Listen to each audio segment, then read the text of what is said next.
Sejam todos muito bem-vindos ao canal Afinal, o que somos nós? A Ramona deu à luz a 5 filhos. Ela nunca teve uma EQM, mas 2 de seus filhos tiveram. Um quando tinha 1 ano de vida e o outro quando tinha 3. Fora isso, tem também a história da primeira filha dela, que, para dizer pouco, é muito emocionante. Vamos conhecer a história dela?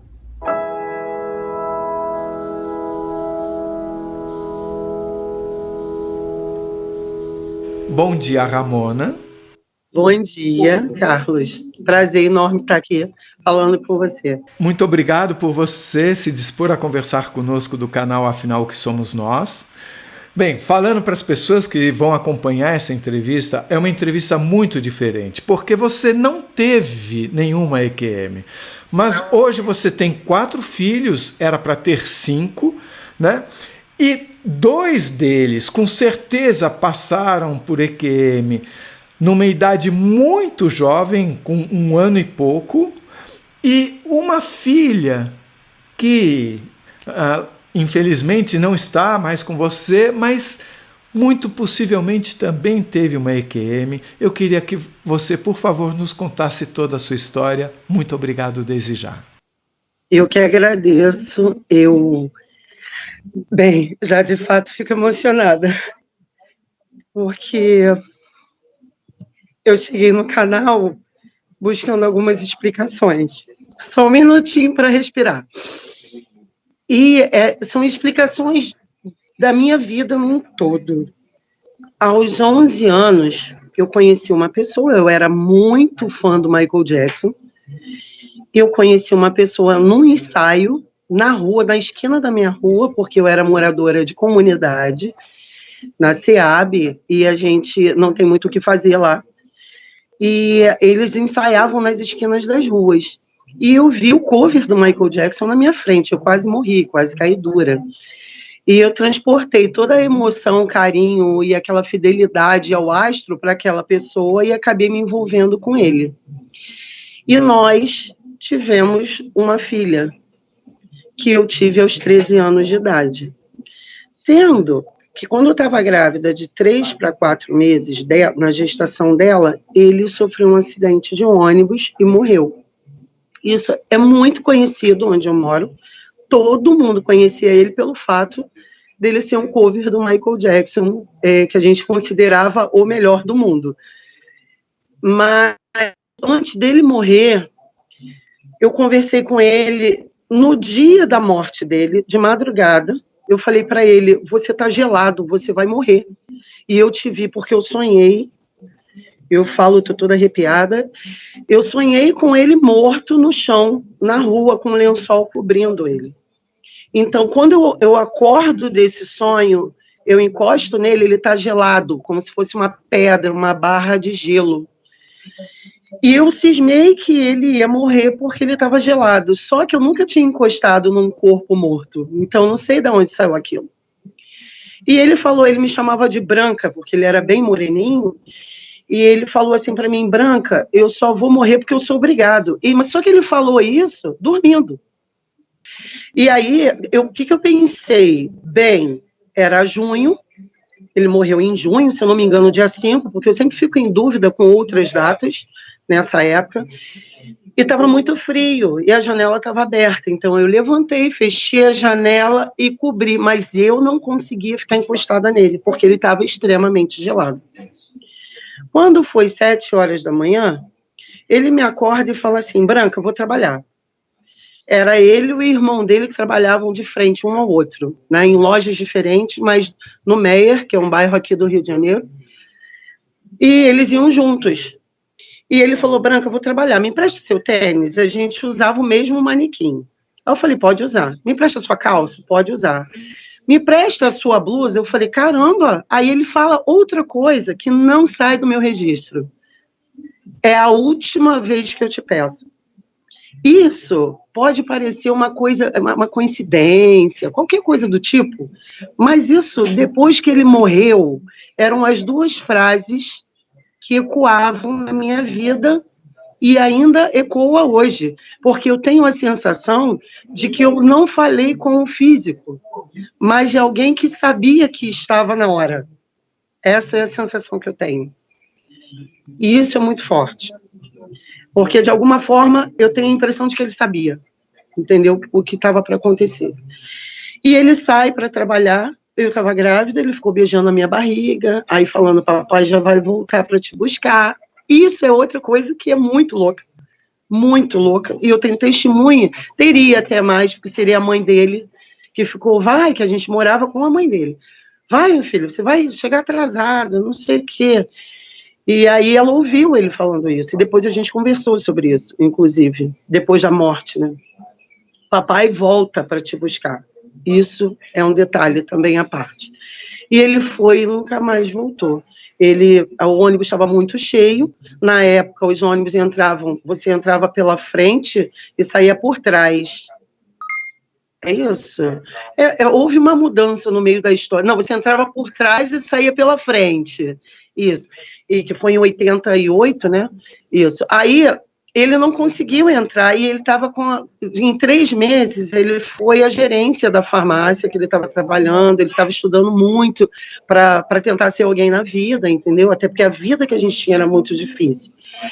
E aí ele estava com a responsabilidade da chave da loja. E ele queria ir. Então ele foi, se pendurou na porta da frente, nos 2 ferros do ônibus, se agarrou ali, botou o irmão na frente e foi. Botou o irmão na frente? É, porque o motorista não abriu a porta, ficou fechada. E então ficou uma frechinha, onde ele bota o irmão dele mais novo na frente e ele segura o irmão atrás.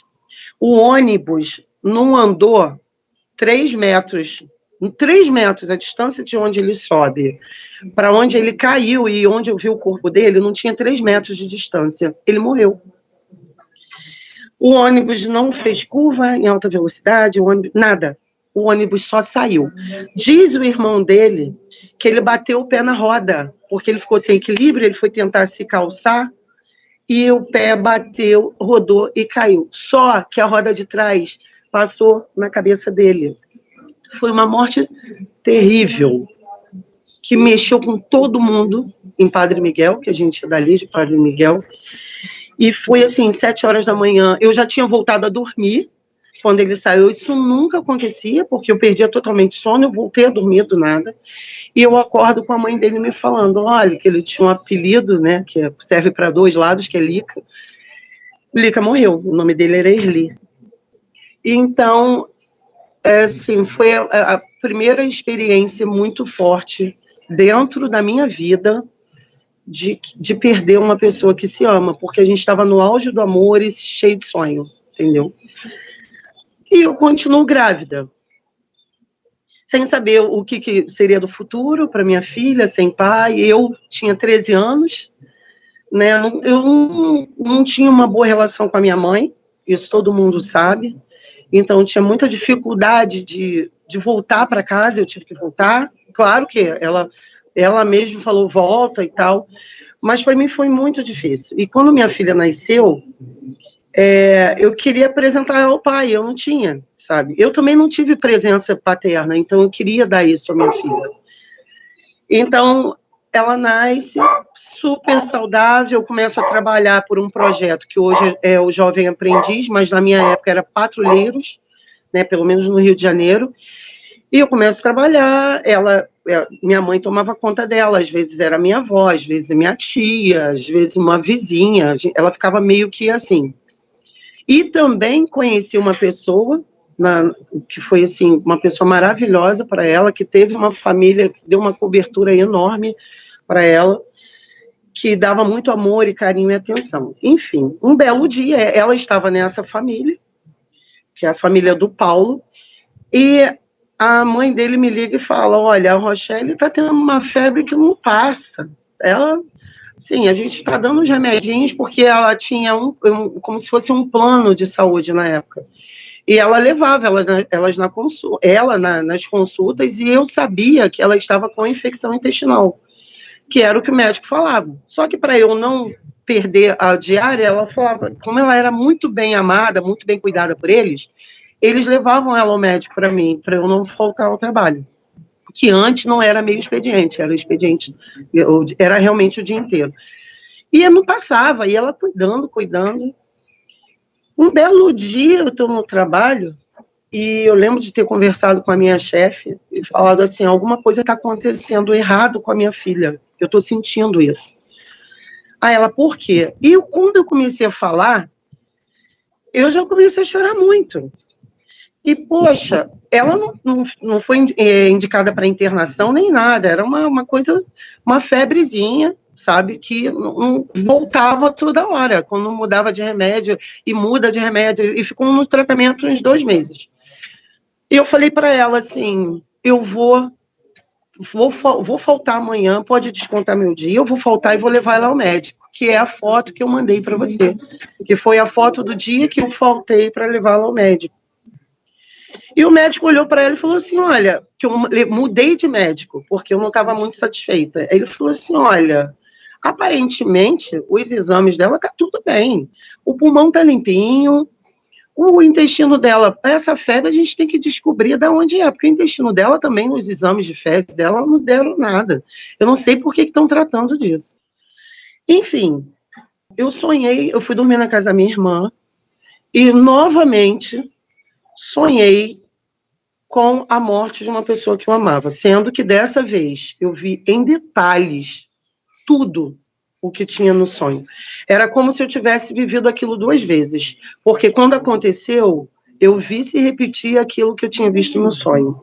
Eu vi a roupa que ela usou, que ela não tinha, que ela ganhou uns 2 dias antes da morte. Eu sonhei nesse intervalo de 2 meses até realmente a morte dela, foi que eu tive esse sonho.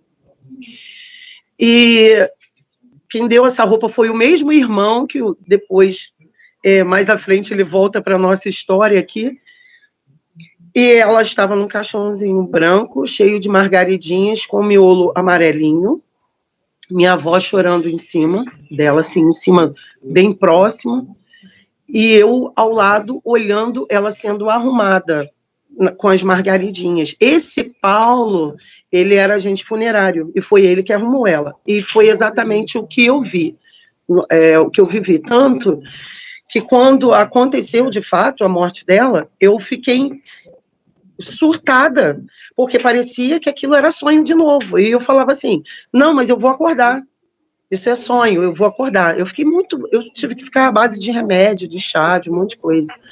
Mas, enfim, eu vi eu cortando um cachinho dela, que eu tenho até hoje, eu vi amarrando com uma linha, eu vi minha avó com a roupa que ela estava, eu vi a minha filha com a pala do vestido com laçarote amarelo, eu vi ela com margaridinha já aqui, vi o Paulo arrumando as margaridinhas na parte da perna.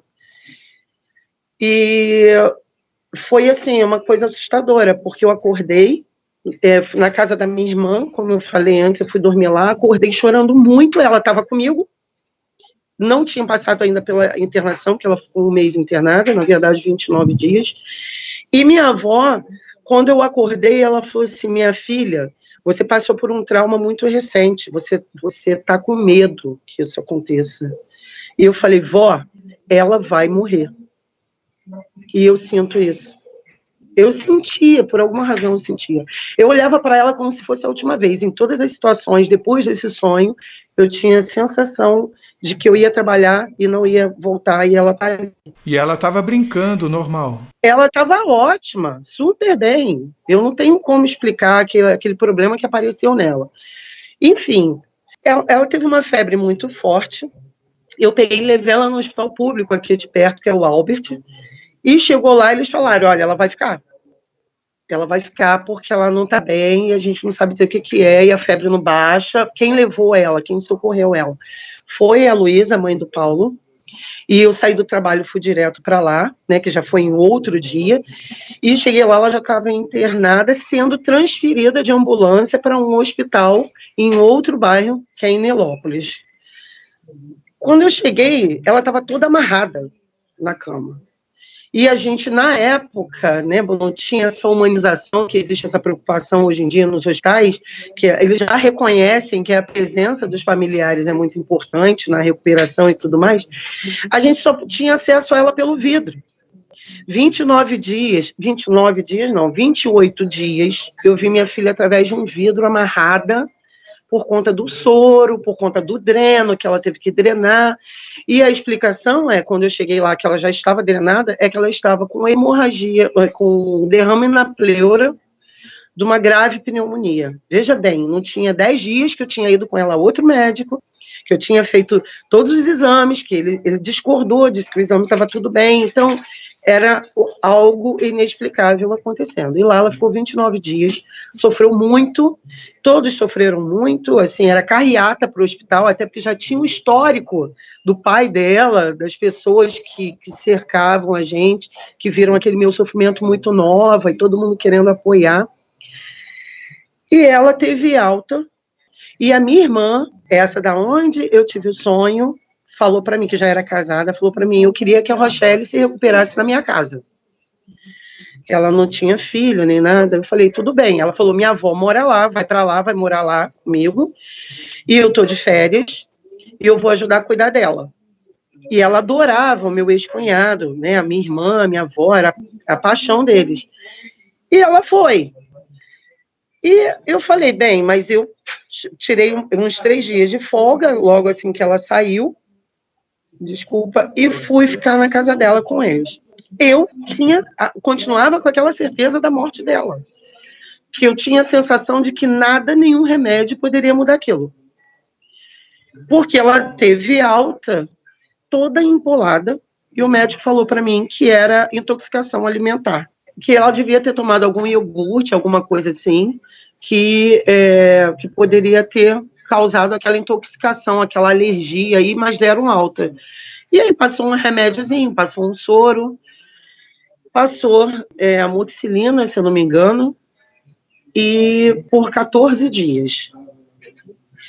Depois da alta, foram 14 dias, a Rochelle voltou a andar, porque ela ficou muito tempo deitada, amarradinha, ela esqueceu como é que andava, ela voltou a andar, ela voltou a correr, ela voltou a brincar, só não saía aquela intoxicação. Qual a idade dela nesse momento? Então, ela veio a óbito com 1 ano, 11 meses e 22 dias. Então, ela devia estar aí com 1 ano, 11 meses. Chegando aí próximo entre o 7º e o 8º dia, próximo ao 2º ano de vida. A festa dela estava toda pronta, com convite todo na rua, todo mundo super vibrando, e aconteceu isso. Então, um belo dia, a minha irmã, era um domingo, minha irmã, né, evangélica, falou, olha, eu quero levar ela na igreja para um culto e ação de graça. Falei, pode levar. Eu queria estar longe da religião, sempre. Não, pode levar. Aí ela levou. Ela foi para a casa da sogra, ela brincou no parquinho o dia inteiro, ela estava super bem. Quando ela voltou para casa, ela gostava muito de brincar com latas. Ela tinha os brinquedos dela, que ela pouco brincava. Ela gostava de lata e panela e batucar, muito. Sempre batucando. E aí, ela levanta e fala assim, Udi, que ela chamava meu ex-cunhado de Udi. Udi, tchau. Vovó Bisa, tchau. Tia, tchau. E convulsionou. Então, eles acharam que ela estava brincando, porque ninguém tinha experiência daquilo. Ela se despediu. A Rochelle, ela deu tchau. Eles, sem saber o que fazer, ela convulsionando, eles enrolaram ela e ela evacuando também, que foi uma cena muito triste. Eles levaram ela lá para casa da minha mãe, onde eu estava tomando banho para trabalhar no dia seguinte, deixando as coisas organizadas. E eles me gritam, que é 5º andar, sua filha está morrendo. Eu não sabia o que fazer, me enrolei na toalha, comecei a descer as escadas, meu ex-cunhado subindo com ela, correndo, a gente se encontra no meio do caminho, eu pego ela, ela não estava mais convulsionando, só que do nada ela convulsionou umas 3 vezes dentro de casa. E eu tinha um padrasto que era enfermeiro, e ele ficou tratando ela enquanto eu colocava a roupa, porque eu sabia que eu teria que socorrer ela. E aí, eu ligo para uma pessoa, falo, a minha filha está morrendo, ele vai para lá de carro, porque a gente não tinha carro nessa época. O meu cunhado tinha, mas não tinha condições de dirigir. Estava nervosíssimo. E ela abre os olhos, quando o meu ex-padrasto pega ela assim, ela cai o pescoço para cá, para a esquerda. Ela abre o olho e fala assim, papai, e morre. Nessa hora, antes de acontecer isso, eu estava na janela, agarrada, porque eu fiquei muito sem reação.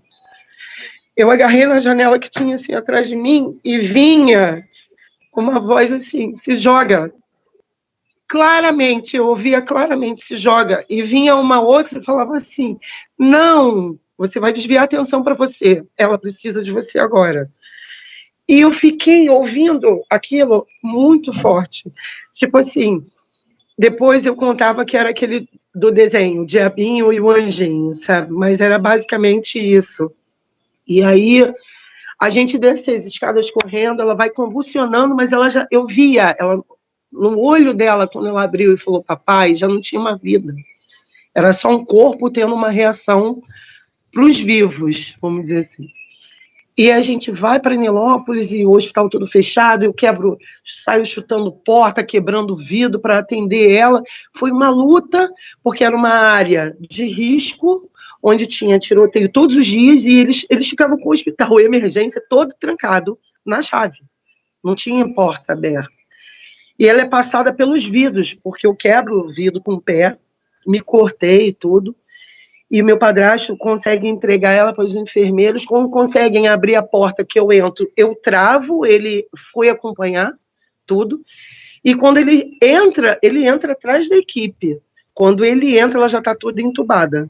Mas eu sei que ela estava sem vida. E o médico me chama para conversar e fala, mãe, sua filha teve meningite, está com meningite meningocócica. Não há dúvida disso, mas a gente vai esperar amanhecer para solicitar o hospital que vem recolher, porque como eles eram particular, eles não recolhiam nessa época.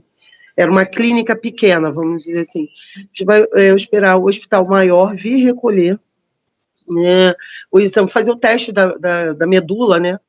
Mas a gente tem certeza que é. Só que tem uma coisa, mãe. Pede que seja feito melhor para ela, se você acredita em alguma coisa, porque a gente está desconfiado que estourou a meninge, porque vazava sangue dos olhos, da orelha, da boca, a boca chegou a sair com mais pressão, assim.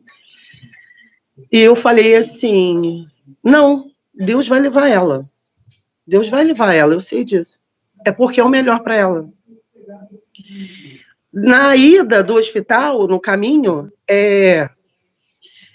eu lembro que a gente foi num Fusca, né? O Fusca, ele tem uma alça, tinha, né? Não sei como é que tá isso hoje, mas ele tinha uma alça logo no porta-luva e eu fui agarrada ali, assim, falando, você me deu, só você pode tirar.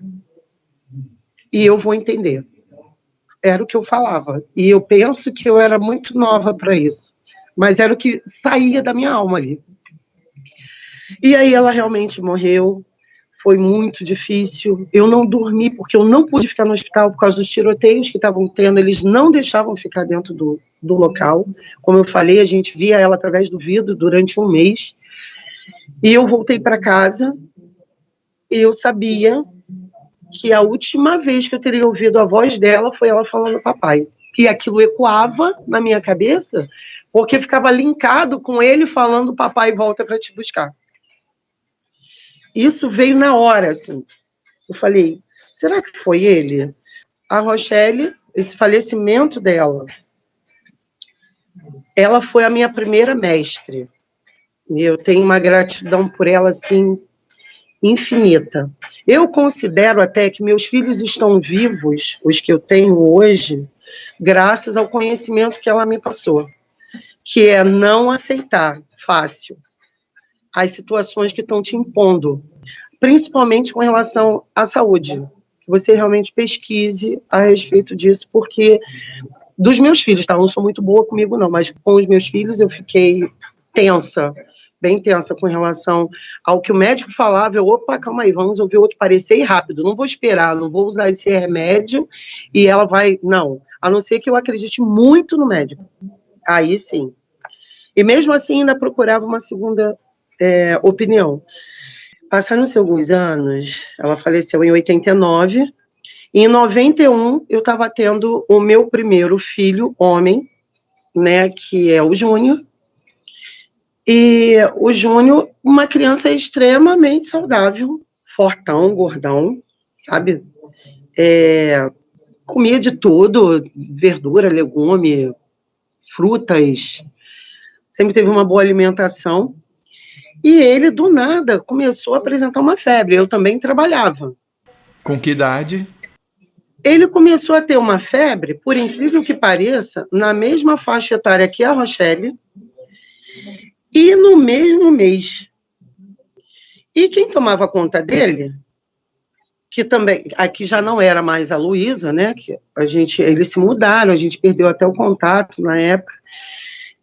Quem tomava conta dele era a minha mãe, irmã e uma vizinha, às vezes. As três ficavam, olha, o Júnior tá com a febre, pode ser dente, aquela coisa pode ser dente, né? 1 ano e pouquinho, pode, de repente tá nascendo um dentinho de trás, tá machucando mais ele, tá dando febre, vamos levar no médico. Ele levou no médico, mãe, tá tudo bem, não tem nenhum dentinho. A gente olhou, realmente não viu nada, aí fez exame, não deu nada. E aí a febre não baixava. Só que tem um detalhe, a Rochelle, ela tinha febre, tipo, 38 o tempo inteiro, ele tinha 40, 41. Só que você olhava para ele estava correndo, brincando, comendo, tudo normal. E a gente ficava assim, gente, do que é? Porque a criança, o adulto tem febre, você se abate, né? Você fica cansado, parece que está faltando energia. E ele não, ele continuava correndo e brincando, correndo e brincando. Levei ele num pediatra, e que já era quem acompanhava ele, e expliquei a ele, olha, doutor Almir, está acontecendo isso e isso. Ele, olha, mãe, mas tá tudo bem no exame. Aí ele olhou a garganta mais profundamente e disse que poderia ser alguma estomatite, alguma coisa assim. Mas aí eu falei para ele, caramba, mas se fosse estomatite, ele ia estar comendo bem assim? Porque nesse dia mesmo ele já tinha mamado na fila de espera, né? Já tinha mamado, já tinha comido frutinha, sabe? E ele estava comendo super bem. Não, vamos fazer o seguinte. Eu acho que eu tenho essa receita. Eu procurei a Bessie, mas não achei. Vamos passar um Exomedine para ele. Que é um remédio anestésico. É um anestésico, um spray anestésico. E passou. E ele continuou a vida. E a febre não baixava. E não baixava com nada. Aí, dentro de mim, vinha uma coisa assim, coloca supositório nele e dá banho gelado.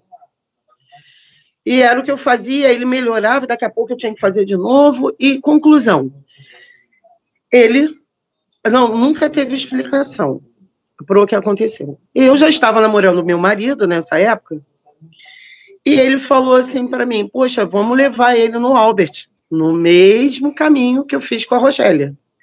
Falei, vamos. Aí ele chegou cedo na minha casa, o Júnior tinha, quando eu conheci o Michel, o Júnior tinha 11 meses, então ele devia estar aí com 1 ano e 2 meses, mais ou menos. E aí a gente ficou andando com ele de clínica em clínica, porque o Albert estava lotado, mas era uma coisa assim absurda, porque era o único hospital que atendia 4, 5 regiões, entendeu? E aí eu falei, poxa, então vamos fazer o seguinte, vamos na outra clínica, aí particular, e ele já com uma pasta, tá? Fazer um tratamento de garganta, com os exames já prontos, com raio-x pronto, tudo pronto. E tudo direitinho. Vamos na outra. Aí teve uma clínica aqui em Bangu, que já faliu, né, há muitos anos. O médico veio atender ele na calçada. Porque quando eu entro com ele no recinto, que estava muito cheio também, o atendente falou assim, o seu filho está passando mal. Aí eu falei, ele tá com muita febre, não baixa, ele tava com a bochecha muito rosa, assim, era o único sintoma visível. Ele falou, não, isso aqui dele tá afundando, eu vou chamar o médico para te atender. Quando o médico veio, olhou para ele, eu não sei o que ele viu. Ele falou, vamos para a calçada, que era uma área que tinha fora do hospital. Vamos para a calçada, porque aqui tá com infecção. Aí eu, meu Deus do céu, que é isso? O que está acontecendo? Ele veio e falou assim para mim, olha, volta no médico, no primeiro médico que te atendeu hoje, que tinha passado penicilina para ele de 4 em 4 horas. Fala para ele levar ele para casa dele. Era meio assim o negócio. Mas não deixar essa criança dormir na tua casa. E aí eu liguei para esse médico, porque eu tinha o telefone do consultório, e falei, olha, doutor Almir, que ele cuidou de todos os meus filhos, entendeu? Já está bem idoso, bem, mas é bom. Só não conheci ele na época da Rochelle. Aí eu falei, doutor Almir, olha, aconteceu isso, eu não consigo entrar no Albert, ele não tem plano, o que eu faço? Ele falou, volta para cá. Aí voltamos para lá. Aí ele medicou ele de novo. Demos banho. E aí ele falou, vou te levar para o Albert. Aí chegamos no Albert, um caos, como estava cedo, estava à noite o dobro. E ele me levou, mas ele não entrou no hospital comigo. Ele me deixou na porta e foi embora. Quando eu vi que aquele movimento estava acontecendo, a primeira coisa que aconteceu na minha cabeça foi a Rochelle. Então, eu lembrei da cena de eu quebrando o hospital, eu lembrei de eu invadindo ela com vidro, com tudo, e fiz a mesma coisa no Albert. Eu saí abrindo a porta, gritando, meu filho, não, volta para a fila, volta para a fila, eu já mandei um palavrão quilométrico, vocês vão atender ele agora, meu filho está morrendo, só que eu estava com todos os exames que estavam bons, então, tipo assim, ele está morrendo de quê, né? Ele está morrendo, aquela confusão na entrada, e as mães, algumas reclamando, do nada, vem um médico, doutor Raul, não esqueço o nome dele, que foi um anjo na minha vida, pega o Júnior no colo e sente a temperatura que ele estava. E os pés e as mãos estavam extremamente gelados. E ele falou, ele realmente não está bem. E já botou ele Aí começou a atender ele. Só que assim, eu estava no ataque. Não podia deixar ninguém, tipo, entrar para tirar a atenção dele, entendeu? Fui um pouco egoísta nisso. Então ficou aquela junta médica tomando conta dele, fazendo exame, e olha, e não tinha medicação no hospital. E a gente desesperado, sem dinheiro, eu liguei para a tia dele, que ela foi para lá levar dinheiro para comprar remédio para atender ele dentro do hospital. Uma confusão danada. E aí o doutor Raul falou assim para mim, olha, eu tô residindo em pneumologia e atendo no Hospital Jesus e eu estou residindo em pneumologia. Amanhã de manhã eu vou estar lá. Então eu quero saber se eu posso transferir ele para lá. Eu falei, agora. E fomos. Conseguiu vaga lá, por intermédio dele.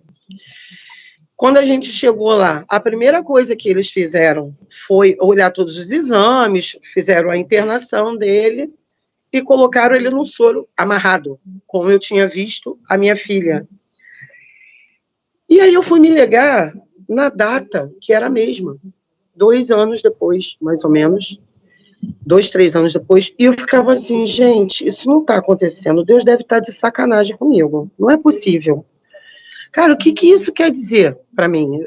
Deve ter alguma explicação. E aquilo já foi me dando uma revolta, assim, muito grande. E aí fizeram os exames no leito nele, porque ele realmente estava passando muito. Aí ele começou a ficar ofegante. Não sei se aquele pega daqui, bota para lá. E aquilo começou a dificultar a respiração dele. Foi feito o exame de raio-x no leito e deu pneumonia com derrame na pleura. Carlos, eu tive muita raiva de Deus mesmo, que eu fiquei com nojo da existência dele. Eu falei, eu xinguei, não vou xingar aqui, mas assim, cara, que se eu pudesse, eu te batia, sabe? Para que eu nasci? Eu sofro tanto desde pequena, passei por tanta coisa na minha vida. E, tipo, eu cuido dos meus filhos pra caramba, eu trabalho por eles. Isso está acontecendo, é morte em cima de morte, é morte em cima de morte. E o que está acontecendo? Eu não estou aguentando mais. Quer levar, leva. Falei, quer levar, leva. Quer me matar? Me mata, que eu também não estou aguentando mais. E nisso, como eles tinham amarrado ele todo, aquela cena ficou muito ruim na minha cabeça, porque ali eu já podia acompanhar, estava perto. Mas a posição, eu fiquei imaginando a posição e com aquela cena da Rochelle toda amarrada, pés e mãos, e aquela coisa horrível.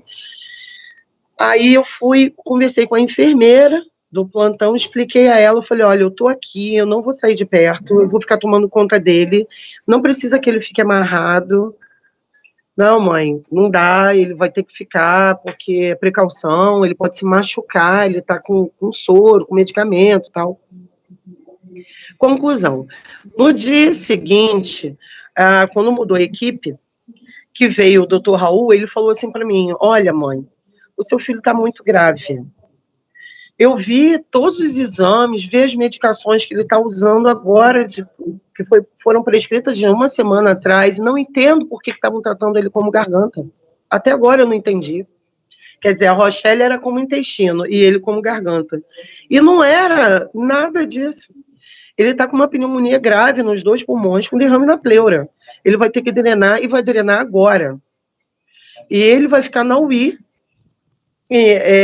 depois disso, só porque a UTI está cheia. Ou senão ele iria para a UTI.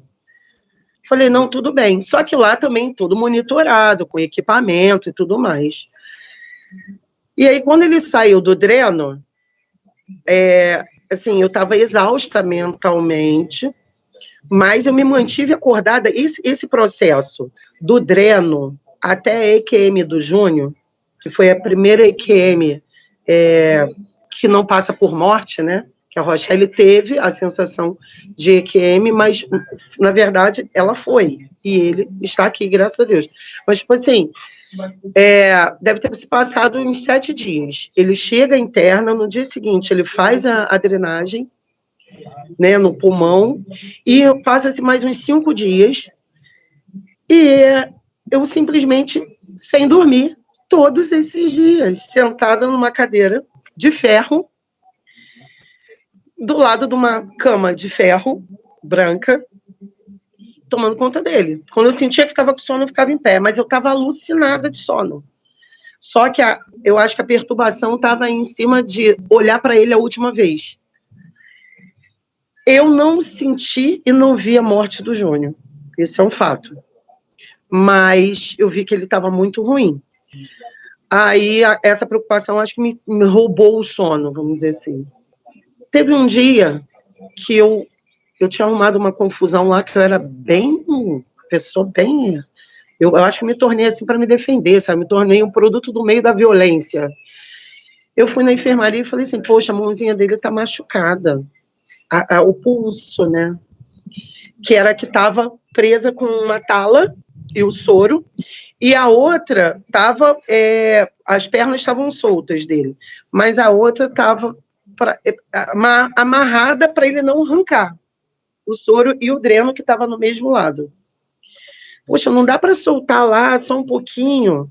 Não, mãe, não vamos soltar. Eu falei, não, mas só um pouquinho, segura a mão dele. Não, não vamos, não sei o quê, porque se ele arrancar, a unidade, ela está cheia de bactéria. Ele pode simplesmente pegar uma bactéria porque ele está com o pulmão aberto. E se ele fizer algum movimento e soltar o dreno de dentro dele, pode entrar uma bactéria e tal. Eu falei, poxa, mas isso não vai acontecer, eu estou do lado dele. Só, Carlos, que aconteceu um sono, mas uma coisa de louco. Quando eu voltei para a enfermaria, o que eu pensei? Eu vou segurar a mão dele. Estava amarrado, eu não desamarrei, tá? Vou segurar a mão dele, só tipo numa de carinho, e vou encostar minha cabeça e vou dormir um pouco. Isso foi logo depois do almoço. Eu acho que eu realmente bateu o sono porque eu tinha almoçado e via que ele já estava drenando muito, muito tempo, já era até para ter tirado, segundo eles, mas ia continuar por conta do risco de morte, e que estava muito infectado e tal. Aí eu vou dar uma descansadinha. Eu sei que eu acordei horas depois. Quando eu acordei, ele estava com a borracha amarela do dreno, brincando nas 2 mãos, assim, cortada. Porque tem uma borracha mais fina que entra o pulmão, e ali eles encaixam essa pomada. Era assim, né, antigamente. Eles passaram uma fita ali e ficou conectada a maior na menor, porém, a amarela é que estava cortada, a outra estava dentro do pulmão ainda. E eu dei um grito, eu falei, meu Deus, meu Deus, o que aconteceu aqui? E saí correndo, fui para a enfermaria. Quando eu chego lá, a enfermeira que eu tinha pedido com toda a educação para desamarrar a mão dele, cismou que eu tinha desamarrado a mão dele e cortado a borracha. Você que matou seu filho. Ela ficou aos berros, só que as pessoas viram que eu dormi, que eram 6 leitos na UI. Ela, não, ela estava dormindo, não foi ela. As mães que estavam acompanhando os filhos vieram numa de tentar me ajudar, tipo, que estava maior gritaria. E foi aquele Deus nos acuda, porque vamos tirar o raio-x. Aí traz a máquina de raio-x. Eu fui tirada da sala, porque eu queria bater na enfermeira, foi uma confusão danada. E aí, quando eu estou do lado de fora, o médico passou por mim, indo para uma sala para visualizar os raios-x. E foi ele e uma junta. Travaram lá o dreno e foi a junta. Aí voltei para a sala, fiquei com ele. Daqui a pouco vem um enfermeiro e fala: mãe, o médico quer falar com você. Eu falei: tá bom, lá na sala. Eu peguei o Júnior no colo, coisa que eu também não estava podendo fazer por causa da situação dele, mas como ele ficou sem o dreno, eu peguei e levei ele. Você não pode fazer isso. Eu falei: eu não vou deixar ele aqui, eu vou levar ele. Ele vai comigo e acabou. Nesse momento ele não tinha nada grudado no corpo? Não, o que ele tinha era o soro. Aí eu fui com aquele cachorrinho do soro e ele estava com a borracha do dreno vetada, tipo grampeada. E aí fomos para a sala para ele mostrar sobre os exames. E aí, ok, cheguei lá, tinham vários em cima e vários embaixo. Aí ele falou assim: mãe, tem uns exames aqui que são da parte da manhã e outros da parte da tarde. Eu quero que você olhe e veja se tem diferença, se você nota alguma diferença. Da parte da tarde, não, da parte da agora, que já era quase noite, tipo, quase 6 horas. E ele tinha feito alguns exames, tipo, 9 horas da manhã. Uns são da manhã e outros são da tarde. Aí eu olhei, eu via que um estava totalmente embaçado e o outro bem nítido. Aí eu falei: eu acho que a máquina que tirou, ela tem uma qualidade melhor, porque parece que o pulmão dele aqui dá para ver melhor. Tinham 5 ou 6 médicos na sala. Um deles falou para mim assim: então, o que a gente pode te dizer é que se você acredita em alguma coisa, você agradeça a ela. Se você acredita em Deus, se você tem algum tipo de fé, porque no pulmão dele não tem mais nada. E a gente não tem como explicar isso. E aí estava nítido, assim, era muita diferença da parte da manhã para a parte da tarde e noite. Aí eu fiquei assim: como assim? Eu estava querendo matar Deus quase agora, como é que eu vou agradecer alguma coisa? E porque naquele processo que eu fiquei do lado de fora, eu chutava o hospital todo, eu jogava a cadeira para o alto, fiz uma confusão, como se o metal tivesse culpa, enfim, o que tivesse lá físico tivesse culpa daquilo tudo. E aí eu falei: como assim? Ele falou: a gente não sabe, não tem como explicar. Não, ele não tem mais nada. Não tem nada no pulmão. E a gente está aqui conversando, o que a gente vai tratar dele? Porque não tem. A única coisa que tem é a sonda no pulmão, que dava para ver, porque a sonda estava lá, ela não sumiu. Eu falei: mas gente, que louco. Nossa, pô, valeu, Deus, obrigado. Mas sabe aquela coisa vazia? Assim, Deus, o quê? Deve ter sido remédio, alguma coisa que, né? Alguma coisa do tipo. E passou. Foi isso. Deus curou meu filho. Ok. Passou um ano, ele teve alta, né? Passou um ano. Ele era aniversário do meu irmão, dia 1º de novembro. Quer dizer, fez anos esses dias, inclusive. E teve um jantar na casa dele, eu estava no trabalho e não pude ir. Minha mãe foi com ele. Nessa época, eu já tinha tido o meu segundo filho, que na verdade é o terceiro, que é o Rafael. Porque quando eu estava grávida do Júnior, passando por todos os procedimentos de raio-x, todo dia, toda hora, eu já estava grávida e não sabia. Então, ainda teve o risco dele nascer com problema devido à irradiação e tudo mais, até porque na época as máquinas eram bem complicadas. Aí eu fiquei o médico dizendo que ele podia nascer com problema, outro médico dizendo que era para eu arriscar, eu fiquei naquela coisa. Então, aí eu falei, poxa, eu vou interromper essa gestação, eu não vou levar até o fim para não ter outra criança com problema. Não era congênito, mas eu estava com pânico, né? E aí, algo muito forte aconteceu, porque eu fui procurar um profissional da área, e quando eu deitei, que ele deu o toque na minha barriga, ele deu o toque mesmo, ele se mexeu, o Rafael. E aí ele tirou a mão, ele falou assim, ele tem que nascer. Essa criança eu não tiro, tem que nascer, passa na recepção e pega o seu dinheiro. Foi exatamente isso que aconteceu com o Rafael. Eu falei, mas como assim? Ué? Não tiro. Esse aí eu não tiro. E Rafael foi muito, muito, muito não bem tirado, porque assim, veio marcando o nosso universo e, de certa forma, consolidando a minha relação com o Michel, porque o Rafa é o início de um relacionamento mais sério, entendeu? Acabou que a gente, sem perceber, colocou nele essa responsabilidade. Mas a gente falou, não, caramba, agora a gente tem um filho, vamos tornar isso mais sério e tal. Foi a partir daí. Enfim, voltando ao Júnior, eu ia sair do trabalho e ia para casa da minha sogra, porque o Rafael estava sendo tomado conta por ela, e era bebezinho. E eu não ia para o aniversário. E aí, ele ia dormir na minha mãe, o Júnior.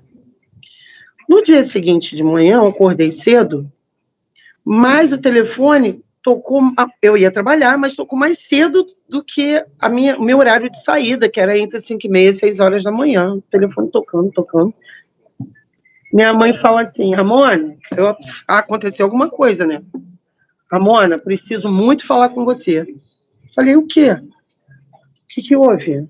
E o Júnior, cadê? Então, é sobre o Júnior. Eu falei, fala, mãe, pelo amor de Deus. Não, a Ramona não consegui dormir. O que aconteceu é que ontem a gente foi para casa do Rogério e durante o jantar, o Júnior do nada começou a falar que viu o Papai do Céu, no hospital, e ficou todo mundo apavorado. Como eles são de uma religião muito tradicional, que não existe corpo, mente e espírito, é só o corpo, e o espírito, quando morre, aquilo foi um susto. Como assim viu o Papai do Céu no hospital? Mas como ela sempre me considerou meio doida com essas coisas, ela falou, é filho dela, né? Porque tá seguindo a mãe direitinho, que conversava embaixo da cama com um amiguinho.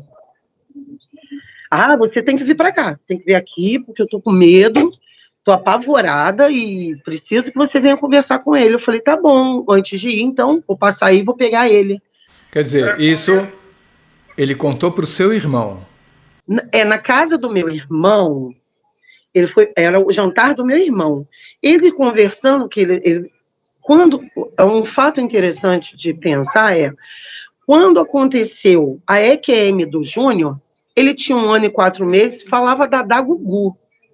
Tanto que quando eu acordo que ele tá brincando com a borrachinha, parecia que ele estava falando outro idioma, que ninguém entendia nada do que ele falava. Ele falava um negócio meio russo, meio engraçado, assim. Nessa época, ele já estava formando frase. 1 ano depois, ele já formava frase, mas ele falava tudo de trás para frente. Então, você precisava de um intérprete que tinha convivência com ele, que no caso era eu, para poder decifrar realmente o que ele estava querendo dizer. Porque era assim, imagina ele falando, eu subi a escada. Ele falava, subi a escada, eu. Ele falava assim, entendeu? E aí eu fui, tomei banho, me arrumei e fui para lá meio preocupada. Qual a idade exata que ele tinha quando ele contou na casa do seu irmão essa história? Bem, isso foi 1 ano depois da internação, eu estava com 1 ano e meio, 2 anos e meio. Ele ia fazer 3 anos, porque o meu irmão é dia 1º de novembro e ele é 28 de dezembro. Então, ele estava para fazer 3 anos. Ele demorou muito, realmente, a começar a formar frase. Ele andou aos 7 meses, 7 para 8 meses. Foi uma coisa, assim, absurda, que o médico disse que eu estava botando ele em andador, e, na verdade, ele estava andando sozinho, sem usar andador nem nada. Mas demorou demais a falar, demais. Demorou demais a falar? Normal, porque depois de 1 ano e meio ele começou a falar de um outro jeito, né? Ele se comunicava de outra forma, assim, realmente de trás para frente. Aí, enfim, cheguei lá entre o prédio da minha mãe, tem um colégio, o prédio da minha mãe e um vão.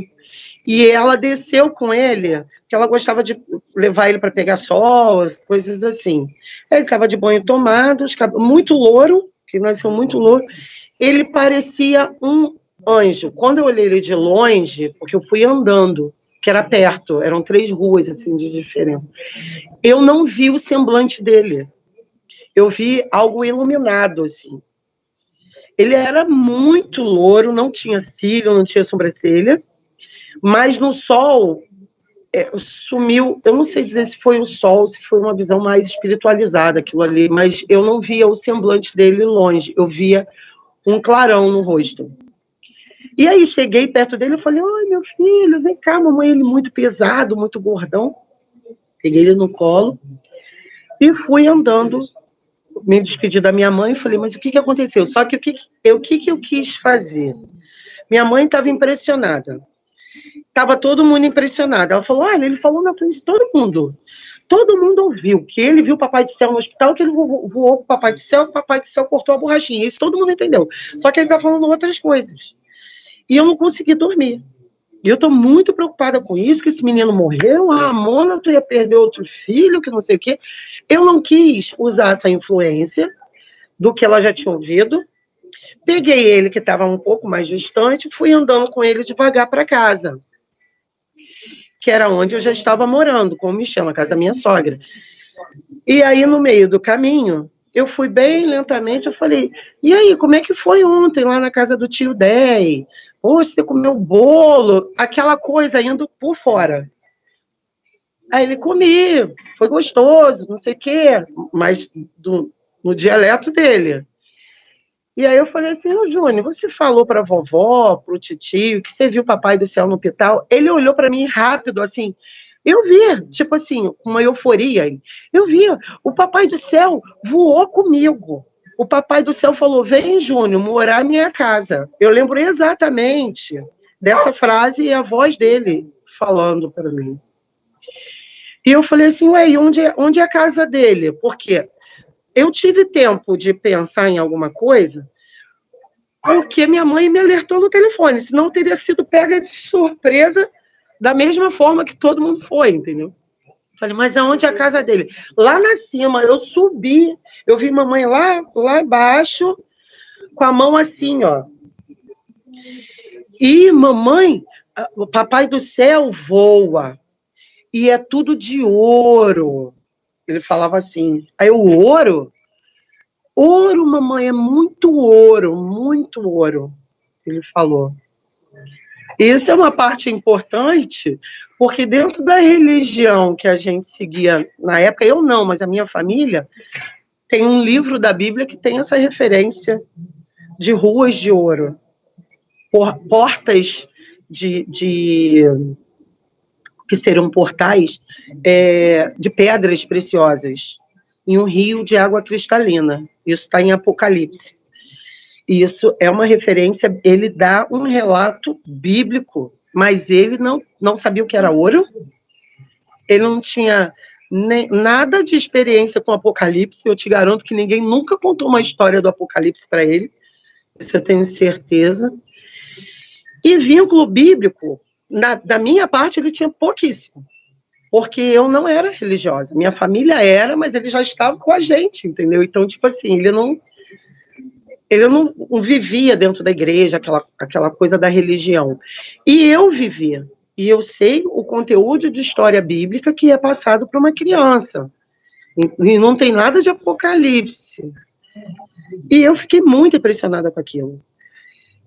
Só que quando ele falava isso, me veio o Apocalipse, que eu já tinha lido, estudado, assim, na adolescência e tudo mais. Eu sempre fui muito curiosa. E eu baixei a cabeça. Quando eu baixei, ele levantou o meu rosto e falou assim: mamãe, Papai do Céu deixou eu voltar porque ele te ama. Aí Aí eu falei, meu pai do céu, então ele existe. Eu fiquei muito chocada. Eu fiquei como... Eu não sei dizer exatamente, mas tipo assim, eu tive a sensação de ter sido abençoada pelo todo por uma revolta que eu tive, de um não entendimento. Eu acho que, de certa forma, ele mudou de ideia, vamos dizer assim. Que, de repente, ia realmente acontecer alguma coisa. Porque ele chega a convidar, porque ele fala, vem, Júnior, morar na minha casa. Isso é um convite. E ele mudou de ideia por mim, entendeu? O Criador, o Todo, o Eterno, enfim, como que quiser chamar, independente de religião, de fé, existe. Essa é a forma melhor que ele arrumou para me dizer, eu estou aqui, eu existo. E essa experiência do Júnior, ela somou muito na minha vida, porque foi a corda para mim, sabe? Eu era muito revoltada com muita coisa, com o sistema, com pessoas. Eu vivia brigando, eu era uma pessoa muito pesada, assim, de lidar. E nessa época, eu voltei a frequentar a igreja. E o interessante que aí eu não ia para a igreja da minha família. Eu queria algo que me explicasse o que o meu filho viu. Então, eu procuro uma igreja que tenha envolvimento mais espiritual, vamos dizer assim. E lá, quando a gente chegava na igreja, era engraçado, porque o Júnior era pequeno, ele ficava assim, mamãe, papai do céu ali, ó. Papai, mamãe, papai do céu tá voando. E as pessoas viam ele falar sobre isso.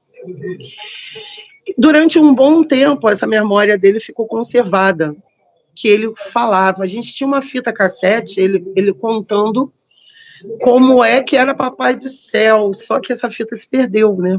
Em várias mudanças que eu tive na minha vida de residência, isso era guardado igual ouro. Você falou uma coisa muito interessante, que o Papai do Céu teria cortado aquela borracha. Foi algo físico, veja bem, foi uma manifestação física. Ele deve ter realmente visto uma tesoura ou uma faca, ou algo que corte, para poder relatar que ele cortou. Não foi um simples derreter de borracha. Ele sabia que a borracha foi cortada, e a borracha foi cortada fisicamente. Foi cortada, e eles acharam que era eu, a louca do hospital, que tinha cortado a borracha, queria matar o meu filho. E por que eu quis bater na enfermeira? Porque eu tinha contado para ela sobre a minha filha ter ficado amarrada, e ela grita na hora que eu que devo ter matado a minha filha também. Aí eu queria matar ela também, entendeu? Então, tipo assim, como eu era muito revoltada, eu quebrava tudo, eu brigava com todo mundo, eu achava que a solução era matar aquela mulher naquele momento, e fui para cima dela, enquanto ele estava sendo atendido. E aquilo me causou mais revolta ainda, que eu falei, gente, eu estou sendo julgada como assassina de 2 filhos. Olha o que ela falou, isso é muito sério, eu perdi minha filha. Isso é muito sério, sabe? Ainda bem que eu não lembro nem da fisionomia e desejo que ela tenha se tornado uma pessoa melhor, sabe? Porque parecia que ela estava ali com raiva o tempo inteiro. Enfim, quase caiu aqui, mas estamos aqui. Quando a gente acendia a luz em casa, ele olhava para a lâmpada e falava, papai do céu. Ele falava da luz, ele dava referência da luz em qualquer lugar.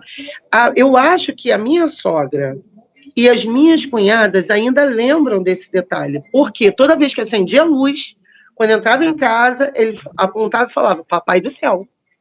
Entendeu? Ele tinha uma conexão com a luz que eu já vi em vários relatos. Isso foi dos 3 anos? Eu acredito que ele ficou até uns 4, 5 anos com uma memória que foi se perdendo. Nessa fita no lado B, né, que tinha isso, lado A, lado B, no lado B, já no final, que eu ia gravando ele e Rafael conversando, às vezes brincando ele falava coisas com o Rafael, coisas estranhas. E o Rafael, muito viajante, ele parava e ficava olhando para ele assim, tipo, é isso mesmo que você está falando, sabe? Tinha um negócio. Mas o Rafael falava melhor do que ele já na época. Ele ficava assim, tipo, tentando interpretar.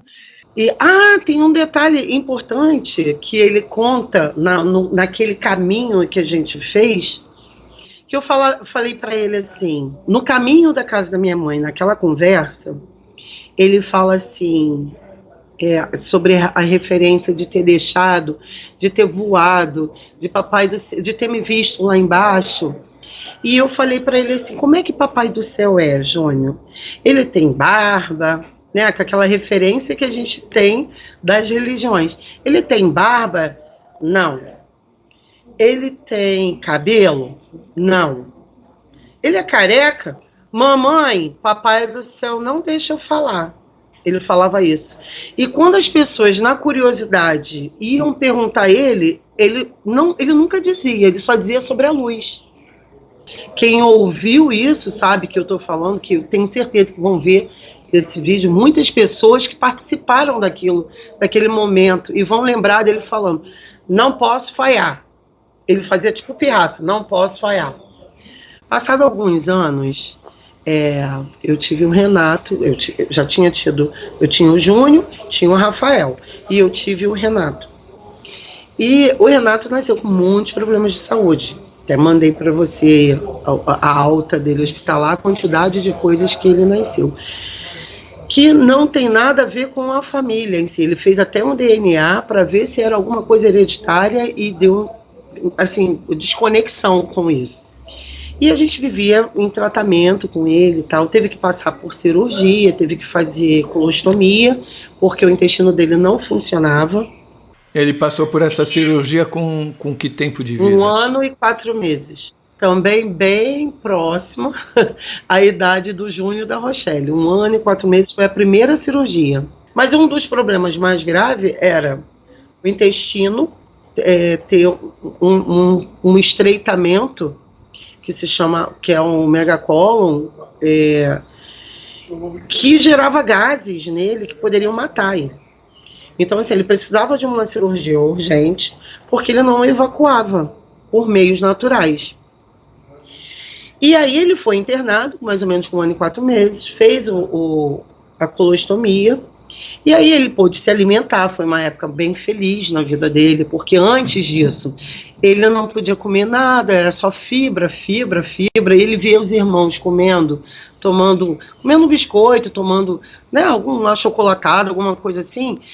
Ele não tinha nunca provado aquilo, nada daquilo, refrigerante, nada disso. E era o que a gente usava em casa, assim, né? Um mingauzinho, nada ele podia. Então, a dieta dele era muito restrita. E aí, quando ele faz a colostomia, ele é liberado. Então, ele se torna uma criança mais feliz. Eu até mandei uma foto dele bem novinho. Uma que ele está sentadinho com o abdômen extremamente globoso antes da colostomia. Você vê que devia ser um sofrimento terrível. Aquilo eram gases com fezes retidas, de 1 ano e 4 meses. Mas, e aí manda uma fase dele já em colostomia, que você vê que o semblante dele já está diferente. Está mais feliz, porque ele pode correr, pode brincar. Nessa fase antes da colostomia, era uma atenção contínua do Renato, 24 horas por dia, que ele chegava a vomitar com cheiro de fezes. As fezes invadiram, de alguma forma, o estômago dele, e quando ele comia, saía imediatamente, e saía com cheiro de fezes. Uma coisa assim, impressionante. E na época da colostomia, não, ele ficou bem. O médico tinha falado para mim que ele ia ficar 11 meses, e que ele, para a idade dele, quando ele fez aquela foto da colostomia, ela já está bem reduzida. Era do tamanho disso aqui, a colostomia dele. E o médico falou, para o tamanho da idade dele, eu nunca vi um intestino tão grande. E ele vai ficar aí no mínimo 11 meses. O que era desse tamanho?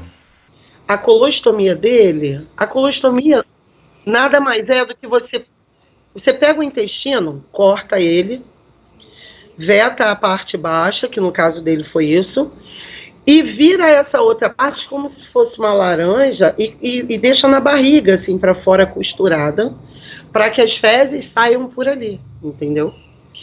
Por que é feito isso? Para reduzir o tamanho do intestino, que estava extremamente grande. E para um bebê, esse tamanho aqui da volta era absurdo. Naquela foto já está bem menor, tá assim, ó.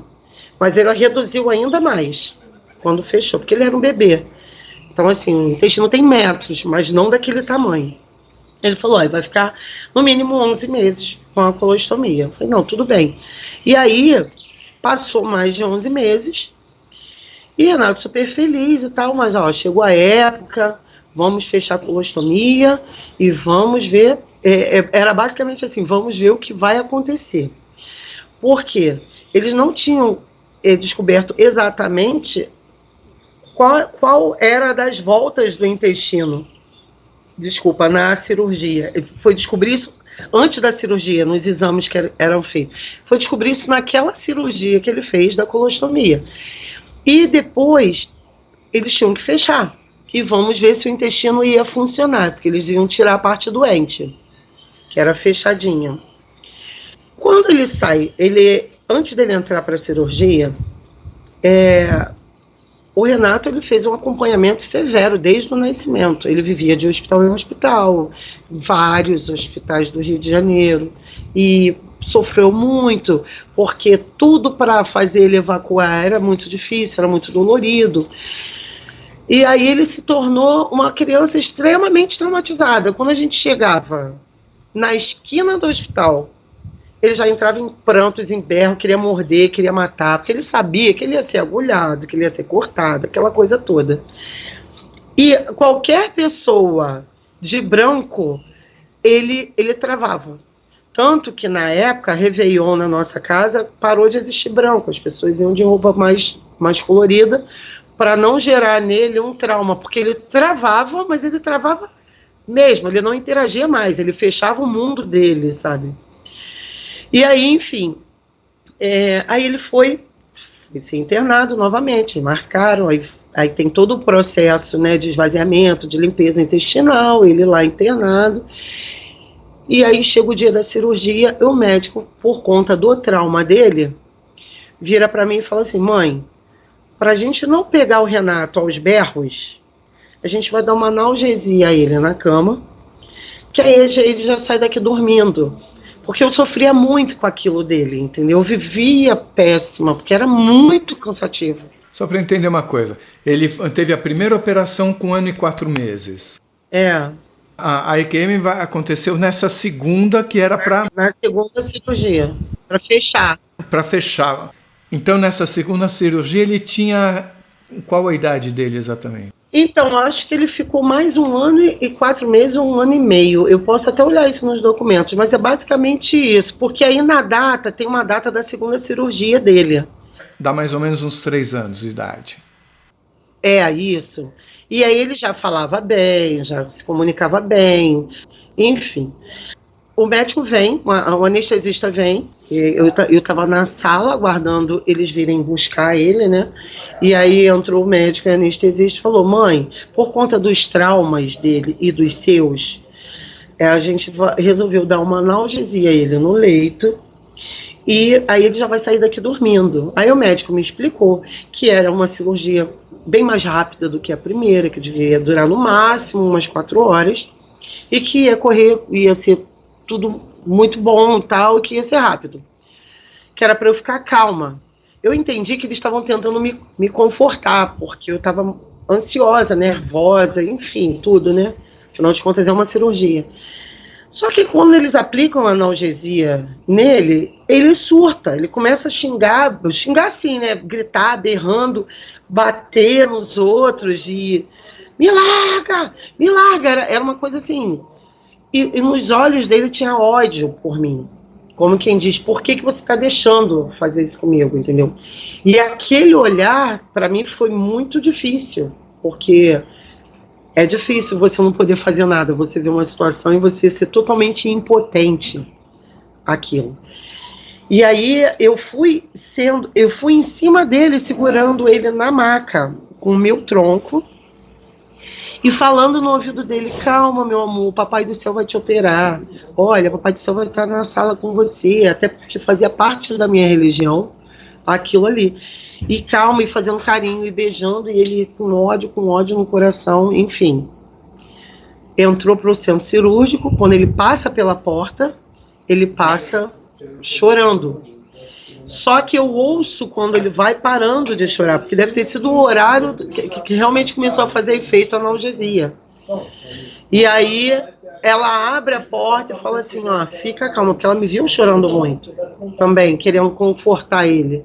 Ela falou, fica calma, mãe, ele já dormiu, já começou a dormir. Fica calma. Isso pode acontecer, eu vim aqui te explicar que isso pode acontecer em alguns casos com anestesia, que dá o efeito contrário, mas isso é muito comum. Fica calma, seu filho está bem, ele vai ser operado, tá? Me consolou e foi para a sala de cirurgia.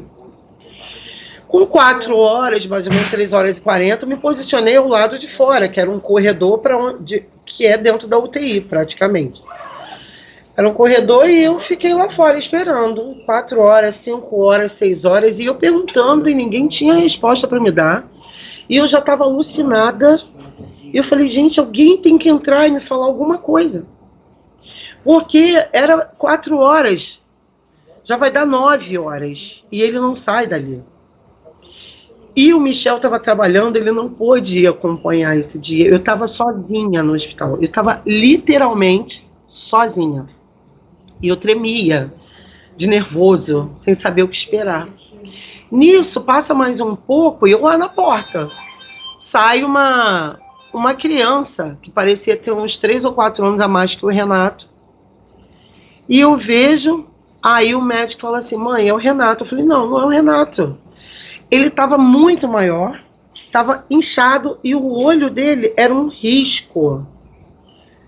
Era só um risco, você não via. O rosto, nariz totalmente inchado, boca, parecia que ele tinha crescido. Parecia que tinha uns 3 ou 4 anos a mais do que o Renato. E eu fiquei, o que vocês fizeram com meu filho? Ele não é o meu filho. E todo mundo calma, porque as mães, algumas ficaram indo lá fora me confortar, né? Porque todo mundo me conhecia no hospital. Não, o que aconteceu? Aí, tipo assim, parecia que era outra criança, de fato. E aí veio a doutora Cláudia, o doutor Paulo me explicar, olha mãe, isso é provavelmente da anestesia, porque ele teve que ser anestesiado mais de uma vez, e porque a gente não conseguia resolver o problema dele. A gente não queria fechar a colostomia sem resolver o problema, porque só para diminuir o intestino, a gente queria descobrir. Então a gente retirou o intestino dele todo para descobrir onde era. E no final era próxima à ampola, próxima à musculatura do ânus. E a gente procurando em cima. E o que eu posso te dizer é o seguinte, a gente vai observar, porque nós não sabemos qual vai ser a reação do Renato pós-cirúrgica. Porque, como a gente mexe na parte que trava a musculatura do ânus, é possível que ele fique evacuando sem sentir pro resto da vida. E hoje, por conta do procedimento que foi feito na cirurgia, que foi uma cirurgia muito delicada, a gente não imaginou que seria isso. A gente tem que te dizer que vai ser a pior noite dele na vida e a sua. E o Renato saiu cheio de fio, de um monte de coisa, pé, mão, braço. E aí, na hora que ela fala isso, eu pensei assim, isso não vai acontecer. Na hora que eles falaram isso, que ia ser a pior noite da vida dele, eu falei, isso não vai acontecer. Por alguma razão eu não aceitei. E eles foram embora e eu fiquei ali, sentada do lado dele, observando ele. Não tinha passado meia hora que eles tinham saído, o Renato virou de bruço. O Renato estava anestesiado, cheio de fio. Quem é que virou ele de bruço? Adivinha? Ramona, por que você virou ele de bruço? Eu falei, gente, mas o que é isso na minha vida? Toda hora vocês acham que eu faço alguma coisa com o filho. Ninguém entendendo nada, só eu sabia do que eu estava falando. Só que eu estava numa unidade que tinham outras mães. E era a mesma história de forma diferente. E aí, a médica veio, olhou, viu aonde podia mexer, para ele não se machucar. Ela falou, bem, se foi ele que mexeu, vamos deixar assim. Se ele virou, ele está confortável. Ele dormiu a noite inteira, até uma parte da manhã do dia seguinte, que eu acho que ele acordou por volta das 9, 10 horas da manhã. Ele não chorou, ele não esboçou nenhum tipo de reação de dor. Ele simplesmente se fechou para o mundo. Ele descobriu, o Renato, de alguma forma, ele descobriu como vetar a dor dele. Eu não sei se mentalmente, eu não sei qual a técnica que ele usa, mas ele usa isso até hoje. Quando ele passa mal assim, ele dá uma vetada nele, sabe? E ele se tornou assim, uma pessoa que não gosta de incomodar, porque acho que já incomodou demais a gente. Não, mãe, eu não gosto de chamar vocês quando eu tô passando mal. Eu gosto de resolver e tá tudo bem. Mas o fato interessante é que ele saiu, ele não me olhava mais, porque ele entendeu que eu fiz um mal a ele, entendeu? Então, quando eu ia conversar com ele, imagina aqui um leito, aqui a parede. Eu tô aqui. Eu ia falar, oh, meu amor, mamãe, ele fazia assim, ó. E ficava olhando para a parede, olhando mesmo. Entendeu? Ele não aceitava meu carinho, não aceitava mesmo. E ele estava em nutrição parenteral. Quando ele volta à nutrição comum, que ele começa a poder comer novamente, você ficou bastante tempo, eu fui bastante tempo sem poder comer novamente. Aí, eu conversando com ele do nada se desligou da parede e olhou para mim e falou assim, lembrei, calma aí. Ele se desliga da parede no dia que meu marido chega no hospital com Discman e os médicos autorizam a entrada porque ele sempre gostou de música.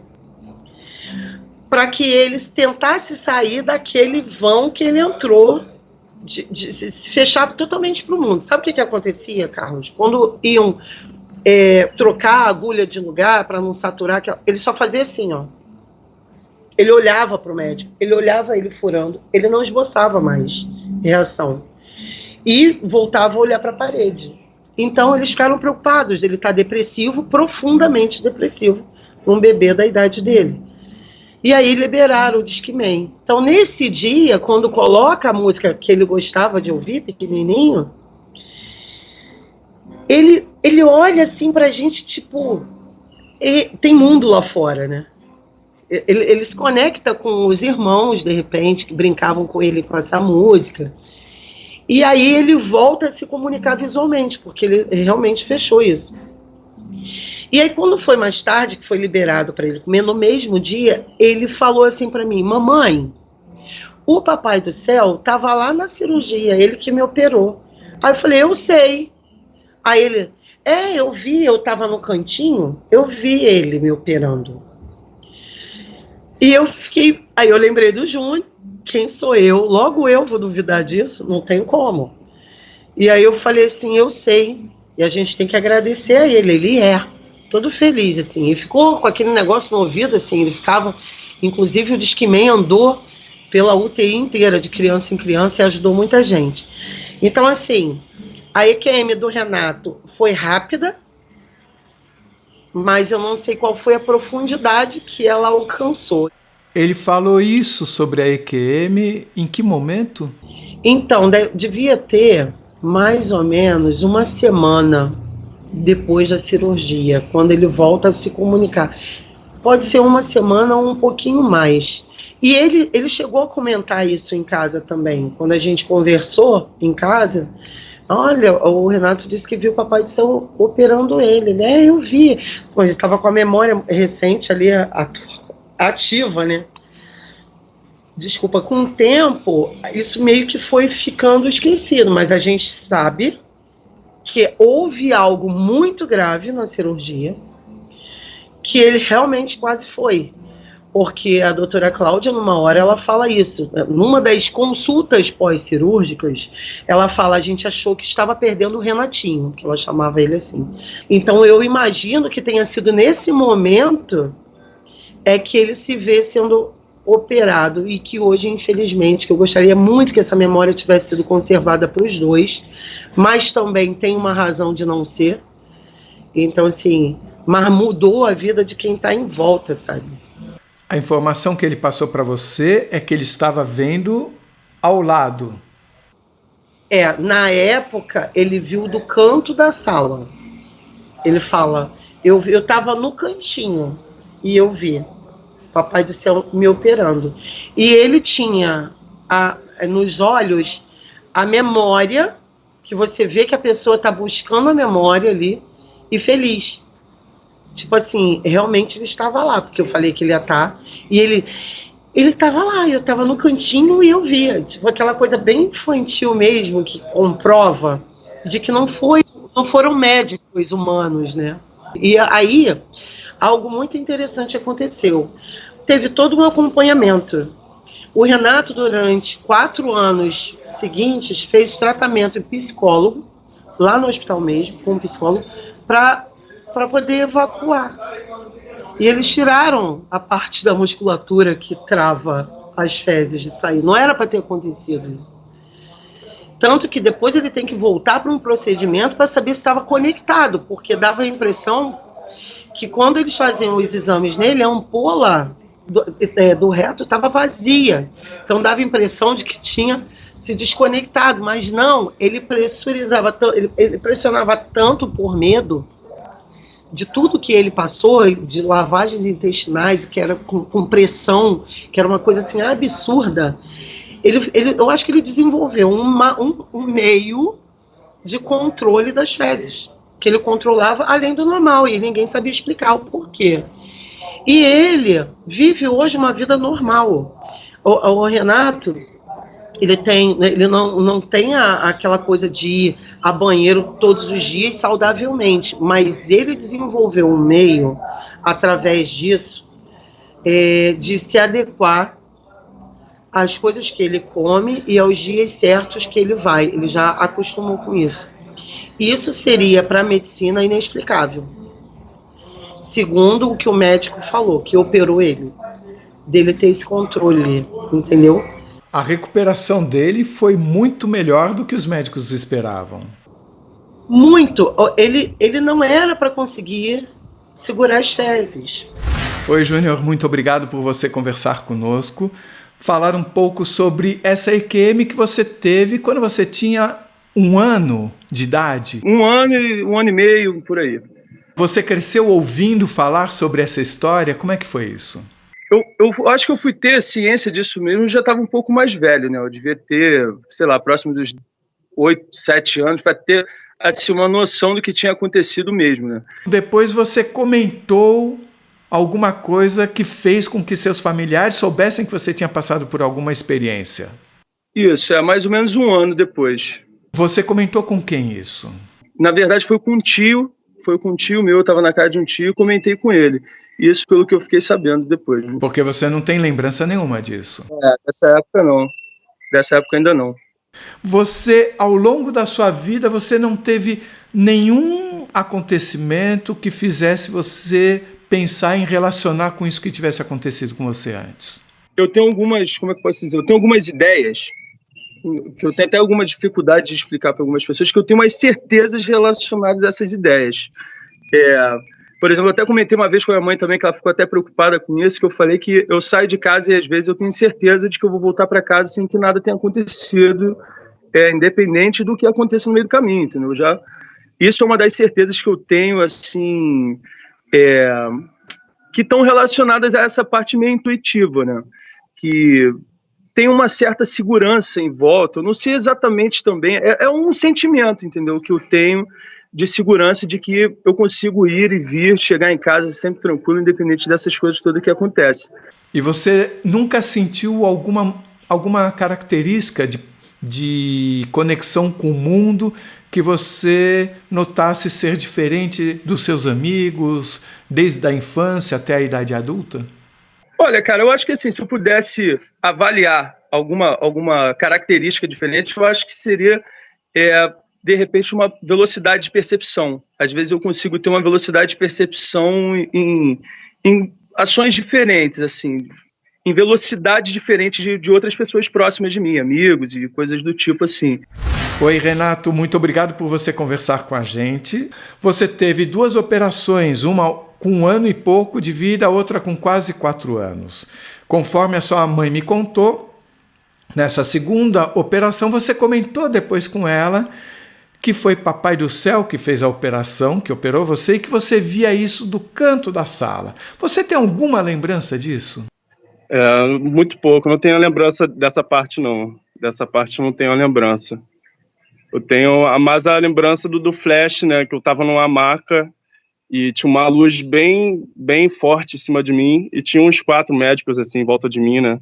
Mexendo em alguma coisa em mim. Só lembro dessa parte, assim. Mas esse ponto de vista dessa visão que você está me retratando aqui, era lá de cima ou era do corpo? Do meu corpo mesmo, esse era do meu corpo. Mas você estava em anestesia geral? Estava em anestesia, como se eu estivesse acordando na anestesia e depois eu voltei a dormir de novo, entendeu? Mas você acordou e viu isso no meio da operação? Vi isso no meio da operação e voltei a dormir. É esse flash que eu tenho.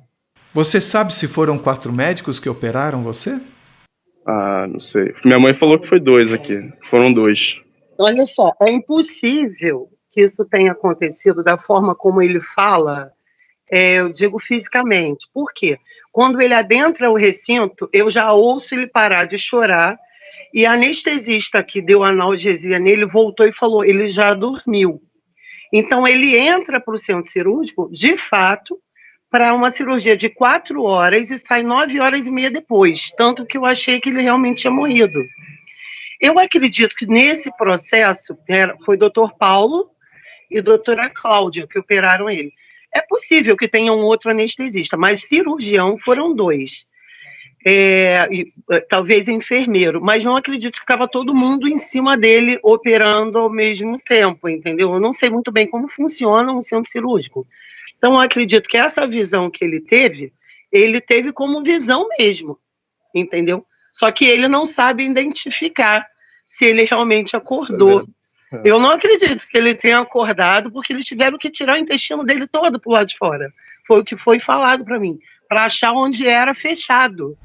Você sente que houve uma interferência vinda de outra dimensão durante a cirurgia dele para que ele pudesse ter essa recuperação muito além da expectativa médica?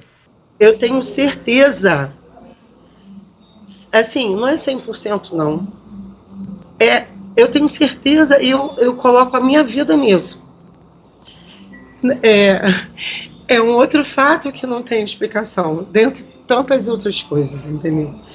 Mas existe alguém que toma conta de nós e que é uma pessoa muito bacana. Como pessoa, eu digo como pessoa porque eu me vejo fração de um todo. Nós somos uma micro fração de um todo e acho que todos nós estamos conectados. E eu acho que a gente vem para essa vida por alguma razão, não é só uma junção celular, entendeu? Tem que ter um porquê. Essa nossa entrevista ela é bem diferente. Você não passou por uma experiência dessa, mas teve 3 experiências fortíssimas, com filhos praticamente na mesma idade. Olhando para tudo isso, olhando para a complexidade do planeta, da sociedade, qual é o seu recado? Eu acho que, assim, quando a gente conversou sobre fazer esse vídeo, que eles têm uma vida muito corrida, né? Cada dia está fazendo uma coisa, e eu também, a gente tinha que achar um meio termo para fazer mais ou menos todo mundo junto, e isso é muito difícil. Mas eu falei para eles, a gente precisa ajudar as pessoas. Tem muita gente que está sem esperança porque perdeu um ente querido e não tem noção de que a vida continua. Seja por religião, enfim, que tem muita religião que trava isso, né? E pega o pós-vida e transforma numa coisa só deles. E não é isso, porque não tem religião nessa história. E eu achei importante, eu gostaria muito que eles tivessem a memória, mas tem um porquê de não ter, que eu não sei qual é. Mas eu sei que modificou a vida de todo mundo que está em volta. Esses 2 relatos fortes. A vida da Rochelle, a vida do pai dela também, quando se despede, saindo de casa, e fala algo que parecia que não era ele. sabe? Eu vejo conexão nos 4. Tem algo maior. A gente chega aqui a gente chega, completa um corpo para aprender alguma coisa e voltar a ser o que de fato somos. Eu vejo a gente muito elétrico, muita energia. Isso daqui é passagem. Então eu penso que a gente tem que se desapegar. Tem gente que tem tanto apego à matéria, que isso é meu.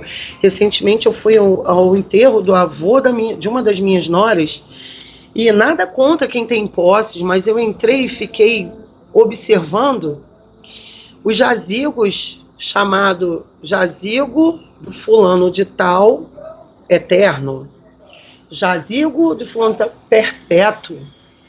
Aí eu falei, o ser humano ele é tão abusado que essa terra que já está aqui há milhões de anos, ele pega um bocado dela e fala, isso daqui é meu perpetuamente. Nada é nosso perpetuamente. Aqui nada é nosso. Isso é uma roupa. A gente tem que ser esperto para se desapegar, sabe? Porque é como uma transição da borboleta. Eu vejo a gente aqui nessa vida como se fosse aquele processo pré-borboleta. Aquela conclusão que fica ali no casulo, que fica se modificando, que vai... A gente está nisso, mas a gente vai voar. Se você gostou, por favor, se inscreva no nosso canal, dê muitos likes, faça comentários, compartilhe com os amigos, toca o sininho que você sempre fica sabendo quando chega vídeo novo. E se você tem alguma dúvida ou passou por uma EQM e gostaria de compartilhar a sua história com esse mundão, escreva pra gente. O nosso e-mail é afinal.oquesomosnós@gmail.com. Essa é uma nova fronteira do conhecimento humano. Vamos juntos atravessá-la?